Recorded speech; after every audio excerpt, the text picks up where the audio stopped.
नमस्कार, मैं हूं संजय शर्मा। आप देख रहे हैं 4 PM news network. Hema Malini को खुद अंदाजा नहीं था कि उन्हें मथुरा से चुनाव लड़ा दिया जाएगा। मथुरा के लोग भी मान रहे थे कि इस बार कोई दूसरा चेहरा होगा, क्योंकि हेमा मालिनी की आयु भी काफी हो गई है और इस इलाके में बिल्कुल आती नहीं थी वो। कोई मिलने भी जाए तो वो उनके नखरे, उनके डायलॉग वो बहुत ज्यादा चर्चा का विषय बने हुए थे। तो सभी को लग रहा था कि हेमा मालिनी इस तरह बिहेव कर रही है क्योंकि उनको चुनाव लड़ना नहीं है। मगर जब चुनाव में टिकट मिला तो आगे मैदान में। और यहाँ पर वो जो प्रत्याशी हैं, दोनों प्रत्याशी, बहुजन समाज पार्टी का सुरेश सिंह और इंडिया गठबंधन से उतरे कांग्रेस के प्रत्याशी मुकेश धनगर, इनके बीच में मुकाबला है। लेकिन बसपा का टिकट इतनी बार बदला गया। यहाँ पे उपमन्यु जी को मिला, ब्राह्मण, फिर कट गया, फिर मिला, फिर कट गया। उपमन्यु ने प्रचार शुरू किया, नामांकन से पहले उनका टिकट काट कर रिटायर्ड IAS अधिकारी सुरेश सिंह को दे दिया बसपा ने।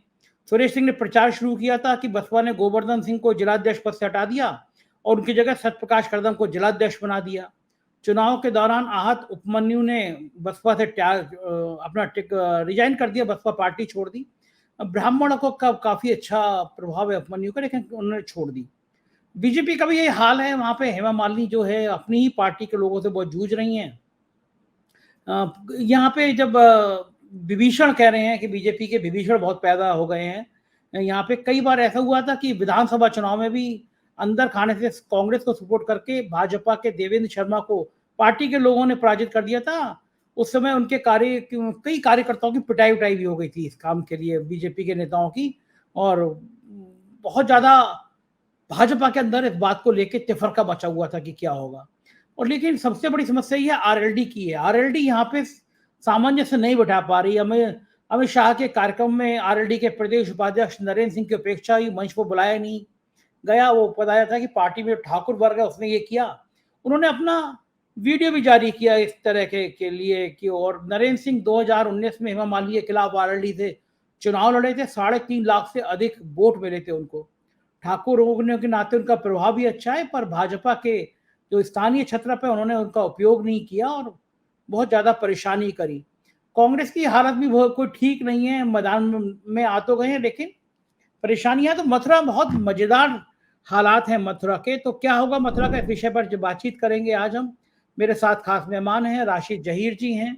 आप जानते हैं उनको, पत्रकार रहे हैं, बहुत अच्छे पत्रकार हैं, इस समय बहुत अच्छा आकलन करते हैं। और मेरे संग पुष्पेन जी हैं, पश्चिमी उत्तर प्रदेश के बड़े किसान नेता हैं, जो उनके आर्टिकल देश और दुनिया के बड़े बड़े अखबारों में छपते रहते हैं। राशिद जी, मैं बातचीत की शुरुआत आपसे करूंगा। हर पार्टी अपने ही लोगों से जूझ रही है, बसपा हो, कांग्रेस हो, भाजपा हो, सबके अपने अपने छत्र पे अपने अपने विभीषण है जो अपनी आदमी की लंका लगा रहे हैं। मथुरा से क्या हेमा मालिनी आसानी से जीत पाएंगे या फंस गई है मथुरा में, क्या लग रहा है आपको? संजय सर, मैं तो ये बताना चाहता हूं कि ना चाहने के बावजूद भी वहां के लोग हेमा मालिनी को जिता देंगे। हेमा मालिनी के अलावा उनके पास कुछ चारा नजर नहीं आता। वजह उसकी यह है कि इतनी ज्यादा मुखालफत होने के बावजूद भी इसकी सिर्फ वजह यह है कि दोनों पार्टी ने कोई भी कैंडिडेट इतना मजबूत नहीं उतारा जो कम से कम वहां लोगों के लिए एक्सेप्टेबल होता। बल्कि एक पत्रकार मेरे साथी आज तक में काम किया करते थे, उन्होंने कांग्रेस का जब कैंडिडेट घोषित हुआ तो कहा कि ऐसे आदमी को उतारा जिसे लोग जानते नहीं है। उनका कहना ट्विटर पे लिखा हुआ है उनकी बात। तो यहाँ तो हेमा मालिनी के पक्ष में ये वाली बात चली जाती है, चूंकि कैंडिडेट ही बहुत कमजोर है। अब जातीय समीकरण की बात यह है, एक जमाने से ये कहा जाता है सर कि ये जाटों का बड़ा मजबूत गढ़ है, इसमें कोई है दो राय भी नहीं है। 3.5 लाख वोट है। चौधरी चरण सिंह यहाँ हार गए, उनकी पत्नी यहाँ हार गई, उनकी बेटी यहाँ हार गई। अभी रिसेंटली से पहले 2014 में जयंत चौधरी खुद हार गए। होता यूं है कि हेमा मालिनी एक ये धोखा देने में कामयाब हो जाती है, एक आरोप के मुताबिक कि वो भी जाट है। धर्मेंद्र की वजह से ये जाट गर्दी वहां भी चल जाती है। अब हेमा मालिनी जाट है या नहीं जाट मुझे नहीं पता वाकई, लेकिन धर्मेंद्र का तो मालूम है। तो एक तो कंफ्यूजन की स्थिति जाटों में ये आ जाती है। जाटों की बात तो मैं तुम्हें बताइए, जब भी मैं बात करता हूँ मुझे स्कूल टाइम याद आता है, लेकिन चलिए खैर। तो बहरहाल ये 3.5 लाख जाट है, लेकिन यहाँ एक प्लस पॉइंट ये हो सकता है कि यहाँ 3 लाख ठाकुर भी हैं, 3 लाख ब्राह्मण हैं तो 3 लाख ठाकुर भी हैं। और कोई अखबार लिखते हैं मुस्लिमों का बड़ा जबरदस्त यहाँ पे वो है, मुस्लिम का वो मुस्लिम और जाट अगर मिल जाए। मुस्लिम यहाँ सिर्फ 7% है सर, 1.5 लाख मुस्लिम है और 1.5 लाख ही जाट है। अगर पूरी मथुरा की लोकसभा में 7 सीटों की बात करोगे तो तब 3.5 लाख होते हैं, लेकिन जो विधानसभा सीटें इसमें आ रही हैं उसमें 1.5 लाख दलित है। तो ये तो वहां पर कॉम्बिनेशन है, लेकिन एक तड़का जो वहां पे मथुरा का लगा रखा है सर, वहां पर मैं बता रहा हूँ ना, यहाँ पर तो ये बात 2-3 सीटों पे तो उनका ये हो गया कि वोट नहीं देने जाएंगे तो कहीं ऐसा ना हो नरक में चले जाएं।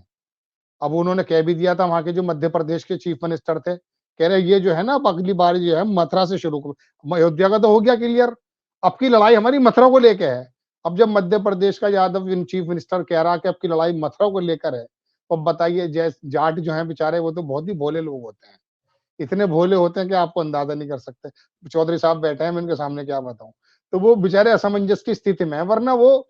और दूसरी बात यह, समाजवादी पार्टी और कांग्रेस, किसी जमाने में कांग्रेस का था, इन दोनों का यहाँ कोई ज्यादा जो है ना, 70,000 यादव है सिर्फ, यहाँ कोई मसला नहीं है, मुसलमान 1.5 लाख है।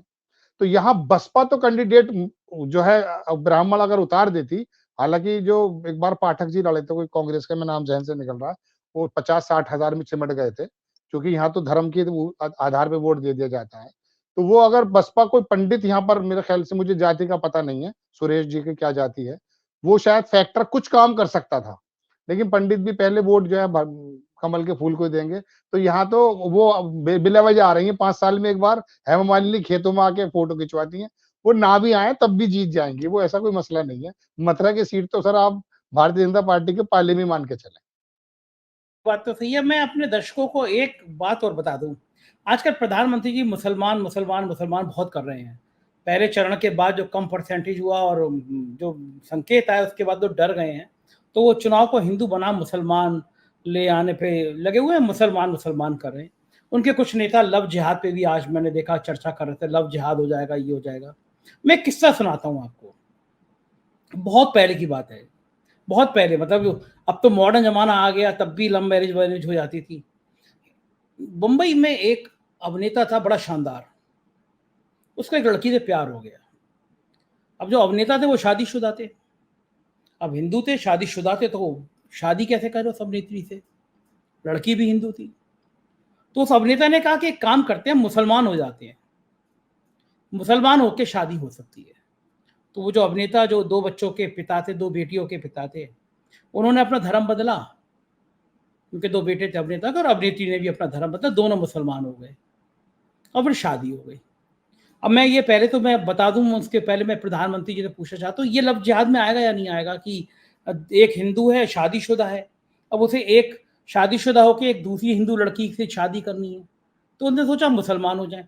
तो ये जो दोबारा मुसलमान होने वाला, ये लव जिहाद में आएगा या नहीं आएगा, ये प्रधानमंत्री जी सोचता है कुछ दिनों बाद बता दे मुझे, अभी तो नहीं पता। लेकिन फिलहाल शादी हो गई, शादी हो गई। शादी होने के बाद दोनों जने आराम से बैठ गए और उसके बाद में वापस कन्वर्ट हो गए कि हम वापस हिंदू हो गए। अब जो अभिनेता हैं उनका नाम धर्मेंद्र था, और जो अभिनेत्री थी जो मुसलमान बनकर जिन्होंने शादी की, उनका नाम हेमा मालिनी है। तो वो मथुरा की सांसद है लगातार। अब हम मथुरा के वासी तय करें कि मथुरा के वासी लव जिहाद का मतलब कैसे समझते हैं, क्या समझते हैं। लेकिन मैं इसमें कोई बुरा नहीं मानता, प्यार हो गया तो उनको तो शादी कर ली। अब मुझे पता नहीं पहली पत्नी से तलाक हुआ भी या नहीं हुआ। तो जो आजकल नेता महिलाओं की बहुत चिंता करते हैं, मंगलसूत्र की चिंता करते हैं, परिवार की चिंता कर रहे हैं, मथुरा में उन्होंने एक ऐसी सांसद की जिसका उदाहरण सामने है कि उसने एक शादीशुदा मर्द से शादी करी धर्म परिवर्तन करके। मैं इनको बुरा भी नहीं मानता अगर दोनों पक्ष, पहली पत्नी राजी हो, पति राजी हो, इनका ये राजी हो, प्यार में हम लोग बाधा नहीं बन रहे। लेकिन उदाहरण ये सामने है। पुष्पेंद्र जी आप क्यों मुस्कुरा रहे हैं इतना, मामला धर्मेंद्र जी तो जाट से समुदाय से जुड़ा हुआ है, प्राची जी बता रहे हैं। नहीं, अब ये इसको जिहाद कहो, रिवर्स लव जिहाद करो कहो, या धोखाधड़ी कहो। भाई आप शादीशुदा हैं तो आपको क्या जरूरत थी कि भाई हम केवल शादी करने के लिए आप ये बने और उसके बाद फिर आगे फिर पलट गए। ये तो डबल बार पलट गए। खैर, देखिए, जहां तक मथुरा का सवाल है, राशिद भाई ने बिल्कुल ये ठीक कहा। एक तो भारी मात्रा में वोट परसेंटेज वहां कम जाएगा, क्योंकि लोगों को पता है भैया अब कोई विकल्प यहाँ है नहीं, क्योंकि पक्ष और विपक्ष वहां पर राष्ट्रीय लोकदल ही मेन विपक्ष था। सपा का या कांग्रेस का लोकसभा स्तर पर वहां कोई ज्यादा मामला था नहीं। और वो जब पक्ष विपक्ष दोनों मिल गए, भाजपा आरएलडी एक साथ आ गए, तो कहीं कोई चारा जो है किसी के लिए भी नहीं बचा। और थोड़ा सा वहां पर जाट पहले से ही राधे राधे वाला जाट, थोड़ा धार्मिक जाट है, उतना ज्यादा वो जो है मतलब थोड़ा सा भाजपा की तरफ झुकाव रखने वाला है। इसी वजह से बहुत बड़ी मार्जिन से जो है जयंत चौधरी 2014 में वहां से चुनाव हार गए थे। जिसकी वजह से बाद वो पलायन करके 2019 में यहाँ बागपत पहुंच गए थे।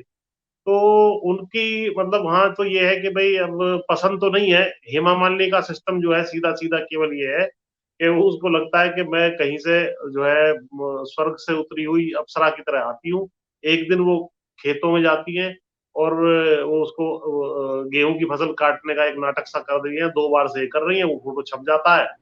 और अफसोस की बात यह है कि उनके प्रचार करने के लिए खुद जयंत चौधरी वहां पहुंच जाते हैं, मंच से कहते हैं भाई आप मेरे 2009 के प्रचार में आई थी, उसके बाद हम दोनों आमने सामने लड़े, अब मैं आपके प्रचार में आ गया, एक दिन हो सकता है हमारी भी इस इशू पर कोई फिल्म बने। अब बताओ, अब फिल्म बनवाना चाहते हैं जयंत चौधरी है। चलो खैर, उनकी जो भी फिल्म है, उनकी फिल्म तो बन चुकी है राजनीतिक रूप से, जो पेटी पैक हो चुकी है, बाद में खुलेगी पता लगेगा उन्हें राजनीतिक रूप से कितना बड़ा नुकसान हो गया। तो ब्रज क्षेत्र वास्तव में राष्ट्रीय लोकदल ने पूरी तरह खाली कर दिया और ये 2 सीटें जो इनको बागपत की और बिजनौर की सौंपी गई है, इसलिए सौंपी गई कि वहां इनका कोई प्रभाव अब नहीं छोड़ना है। जाटों को, सारे जाटों को अपने पाले में भाजपा ने करने का वहां सिस्टम बना दिया। तो अब 6.5 लाख प्लस वोट दोनों बार इनके 14 का उठा लो, पहले 19 का उठा लो, वो आ रहे हैं। 60% के आसपास वोट आए। तो वोटिंग परसेंटेज कम हो जाए, फिर भी इनकी जो वोट परसेंटेज है वो तो लगभग उतनी बनी रहेगी, मुझे ऐसा लग रहा है। बहुत ज्यादा उत्साह ना ठाकुरों में है, ना जाटों में है, ना किसी और बिरादरी में है, चाहता इनको कोई नहीं है। लेकिन अल्टरनेट कोई एक कोई अच्छी महिला धमाकेदार तरीके से ये भी ले आते तो शायद कुछ प्रभाव पड़ सकता था। मान लीजिए जयंत चौधरी यदि इनसे अलग होते और इनकी पत्नी लड़ जाती जयंत चौधरी की वहां, तो भारी टक्कर दे सकती। एक अच्छे नेता वहां ब्राह्मण नेता है श्याम सुंदर शर्मा जी, उनको पता नहीं क्यों नहीं कांग्रेस ने लड़ाया, या वो खुद नहीं लड़े, मुझे नहीं जानकारी, लेकिन उनको लड़ा दिया जाता तो वो तो 6-7 बार माठ क्षेत्र से विधायक रहे। जयंत चौधरी के भी लगभग उन्होंने बड़ी मुश्किल से जयंत चौधरी के सामने एक बार वो 2012 में हारे। तो ऐसे नेता को यदि लाते तो वो चुनाव लड़ने में सक्षम हो सकते थे। ठाकुर बिरादरी अगर उनके साथ जुड़ जाती और सब लोग ये सोचते हैं कि भाई इनसे हमें पिंडा छुड़ाना है। स्थानीय अभी एक कार्यक्रम में कुछ नेता मुझे मिले थे, वहीं के हैं, तो मैंने कहा भाई तुम लोगों ने कोई हिम्मत नहीं करी। बोले भाई क्या करें, सर पे लाके बैठा दिया इसको, बार बार इसको टिकट देते जा रहे हैं, हमारी सारी राजनीति खराब हो गई है, खत्म हो गई है। लेकिन वहां के समीकरण ऐसे हैं कि और कुछ नहीं किया जा सकता, कोई वहां खड़ा हो, भाजपा एकदम क्लियर वहां निकलने की स्थिति में। और जब से जयंत चौधरी ने इधर ज्वाइन किया है, इनके साथ आए, तब से तो कोई विपक्ष बचा नहीं है। तो वो एक तरफा लड़ाई है, उसमें ये समझिए कि और कोई परीक्षार्थी है ही नहीं, एक ही परीक्षार्थी है, वही भैया जितना भी हो उसको सर्टिफिकेट देने की इनकी एक तरीके से मजबूरी। जी राशिद जी, ये लोकतंत्र के संग एक ऐसा मजाक नहीं है कि आप अगर आपके जातिगत समीकरण आपके इतने फिट बैठ रहे हैं तो एक ऐसे प्रत्याशी को ले आइए कि जो वहाँ पे स्थानीय समस्याओं पे बात नहीं करेगा। आएगा नहीं है, आएगा तो हेलीकॉप्टर से, कभी फसल काटते कटाते हेलीकॉप्टर से आएगा, फसल काटते हुए शूट कराएंगे। कभी कभी गाड़ी का वीडियो हुआ था, मैं इतनी छोटी गाड़ी में बैठूंगी, फिर भी एक वीडियो शुरू हुआ कि मैं क्या लोगों से मिलने के लिए बैठी हूँ, मेरे को और काम नहीं है। इस तरह के हेमा मालिनी के दर्जनों वीडियो वायरल हुए, ना लोगों से मिलना जुलना, ना क्षेत्र में रहना।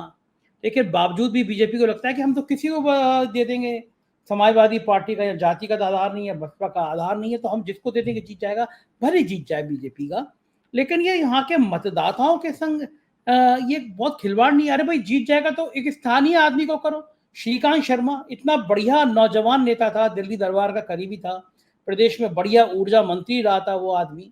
मथुरा में बहुत अच्छी स्थिति भी थी और बहुत बढ़िया बोलने वाले थे, बिल्कुल गायब हो गए राजनीति में, रोज टीवी पे आके इतने बढ़िया बढ़िया डिबेट करते थे। तो मथुरा के हैं, श्रीकांत शर्मा को आगे बढ़ाना चाहिए था। लेकिन ये इस तरह को लोगों को बढ़ाना देना क्या लोकतंत्र के लिए ठीक है राशिद भाई? सर बात यह है कि पहले तो मैं आपकी बात का जवाब देने से पहले 2 बात जोड़ना चाहता हूं कि योगी जी के बड़े करीब है मथुरा और वो वहां पे खास ध्यान देते हैं। मेरी समझ में ये नहीं आता कि धर्मेंद्र ने ऐसा नाम रखा था, जब आपने जिक्र कर दिया उस एक्टर का तो मुझे याद आ गई बात, क्योंकि मैं बॉलीवुड से बड़ा प्रेरित आदमी हूँ। दिलावर खान नाम रखा था उसने, नाम इतना शानदार रखा अपनी पर्सनैलिटी से फिट। रखा था और हेमा मालिनी का रख दिया था आयशा। योगी जी से कोई ये पूछे, हाँ योगी जी से कोई ये पूछे जब ये आए मथुरा में, आए भी हैं कि साहब आप एक बात बताइए, आपने एक स्क्वाड बनाया था, आपने जो है दुनिया भर के 2-3 जब बने थे वो बनाए थे। अब ये दिलावर खान ऑपरेशन मजनू चलाया था। ऑपरेशन मजनू और एक वो था, हाँ जी जी, और उसमें अब ये मथुरा जब आप आएंगे तो दिलावर खान और आयशा के बारे में आप क्या कहें? इतना सही बात है। दुरंगा व्यवहार है, इतना दुरंगा व्यवहार है सर, कि मैं आपको क्या बताऊं कि अच्छा एक बात और सुन लीजिए। अब दूसरी बात वो जरा समीकरण की बात, बसपा अगर यहाँ पर कोई बहुत मजबूत ठाकुर लड़ा देती तो यहाँ हालात बदल सकते हैं, इसमें कोई दो राय नहीं। बसपा 3 लाख ठाकुर थे या नाराज भी थे, ठाकुर को वोट दे देता है, पंजे को भी दे देता है ठाकुर वोट। ठाकुर थोड़ा सा इधर नहीं आता, बस साइकिल पे थोड़ा सा, जब अमर सिंह के टाइम में आता होगा तो आता होगा। तो यहाँ पर बसपा कर सकती है। अब तीसरी बात जो आपने कही वो सवाल मैं कर दूं सर, बात सर ऐसी है। एक सेकंड में थोड़ी धारणा को इसको तोड़ दूं। घोसी का विधानसभा उपचुनाव हुआ था, राशिद भाई 20 करोड़ खर्च हुए थे। दोनों डिप्टी सीएम 20 दिन तक डेरा डाले रहे थे, संघ के 3000 कार्यकर्ता लगे थे, 2 दर्जन विधायक लगे थे। सारे ठाकुरों ने समाजवादी पार्टी को वोट दे दिया था। सर वहाँ कैंडिडेट ठाकुर ही था ना सर, सुधाकर सिंह ठाकुर, ये बात वही है, ठाकुर था, ये बात। तो सर वो तो दरअसल 40,000 वोट हैं घोसी में ठाकुरों की, तो वो तो 40,000 वोट का घाटा करके भारतीय जनता पार्टी में, और बसपा का कैंडिडेट वहां था नहीं, तो वहां जब भी तो 1 लाख से ऊपर वोट आ गए थे तो ठाकुर को दे देता। मैं ये तो कह रहा हूँ। तो सर उसमें कोई दो राय नहीं है। ठाकुर में कह रहा हूँ ना, थोड़ा सा अपने आप को कोर वोट समझता है ये भारतीय जनता पार्टी का। तो बसपा अगर ऐसा करती तो मानते हैं, लेकिन बसपा के लोग जाने, हम तो बहुत छोटे से आज पत्रकार है, अपनी बात रख सकते हैं। अब तीसरी बात जो आपने अर्ज की जन्म कही, सर बात बताऊं, ईमानदारी की बात यह है, मुझे बात कहनी तो चाहिए नहीं, क्योंकि हमारे व्यूअर्स और वोटर को हम कभी जीवन में ब्लेम नहीं करते, लेकिन सच बात यह है, ये हमारी खुद की गलती है। हम जो है ना बोफोर्स पे तो बन जाते हैं दरोगा, और राफेल पे बन जाते हैं हम साधु। बोफोर्स को लेके तो सिर पे रखते हैं, बेईमानी होने नहीं दूंगा। इनकलाब फिल्म आई थी सर अमिताभ बच्चन की, सर उसमें यही चीज दिखाई, बहुत जमाने पुरानी बात है सर। ये सब बागड़ बिल्ले जो जिन्हें कह सकता हूं मैं किसी का नाम तो ले नहीं रहा हूं, मैं बहुत साफ सुथरा पत्रकारिता करने की कोशिश करता हूं। इतना परखर बोलने के बाद या तीखा आप कहते हैं बोलने के बाद सर मैं उंगली नहीं छोड़ता, क्योंकि मैं बात ही वो करता हूं जो दूसरा कर रहा है, मैं थोपनी तो नहीं कर रहा हूं। तो सर ये जो है ना बेसिकली हमारी गलती है इसके अंदर, हम ही में से चुने हुए लोग हैं। ये जितने बागड़ बिल्ले हैं, मैं इसलिए शब्द ले रहा हूँ, नाम ही नहीं ले रहा मैं किसी का, ये सर निकले हुए हम में से हैं, और ये हमारे ही लोग हैं। वरना बताइए, आपने श्रीकांत का नाम लिया, सर मैं सही बता रहा हूँ, बिजली की जो समस्या थी ना सर, उस आदमी के दौरान बड़ी अच्छी मेंटेन रही। एक आदमी की एक्सेस थी उसे पकड़ने की, वो आदमी अच्छा बोलता था, भारतीय जनता पार्टी का दरोगा था, लेकिन इन्होंने तो ठाकुर को हटा कर रख दिया। अकल है, 4,70,000 ठाकुर है गाजियाबाद पे। आप आएंगे आप ठाकुर, इनको तो समझ में नहीं आ रही है बात कि नहीं, इनको तो सिर्फ 2 चीज दिखाई देती हैं, ये श्री राम और उनको ये वाले बनिए हैं। तो ये सर भाजपा को बनाने की बात चल रही है, बनिए के अनुरूप, और ये बात ठाकुर समाज तो समझ चुका है, बाकी समाज भी समझ लेंगे कुछ दिन बाद। फिर थोड़े दिनों बाद सर गुजरात और बाकी रेस्ट ऑफ द कंट्री की बात भी होगी, होती है, हम अपने मुंह से नहीं कहते, लोग कहते हैं। गुजरात और बनाम बकिया देश, लोग देख रहे हैं ना, नागपुर के अंदर जो नितिन गडकरी लेकर आए थे महाराष्ट्र के अंदर उपक्रम, वो जा रहे हैं वहां पर, तो लोगों को पता चल रहा है। तो सर मथुरा की स्थिति तो यह है, हमारी ही गलती है सर, वोटर्स की, इनकी गलती है, किसी को भी खड़ा कर देंगे तो हाँ जीत जाएगा, हैरान माननी हो कोई और हो। बिल्कुल ठीक बात है। बहुत बहुत शुक्रिया पुष्पेन जी, राशिद जी, समय दिया, आभार। इसी मथुरा की सीट और दिलावर खां और आयशा बी की शादी की याद आ गई हमको। मथुरा के लोगों को पता होना चाहिए कि उनकी सांसद की शादी कैसे हुई थी। फिलहाल आपको कैसी लगी चर्चा, आप बताइएगा जरूर। चुनाव के बाद हम बने रहिए, 4 PM आपको एक एक सीट के बारे में बताएगा। शुक्रिया, थैंक यू।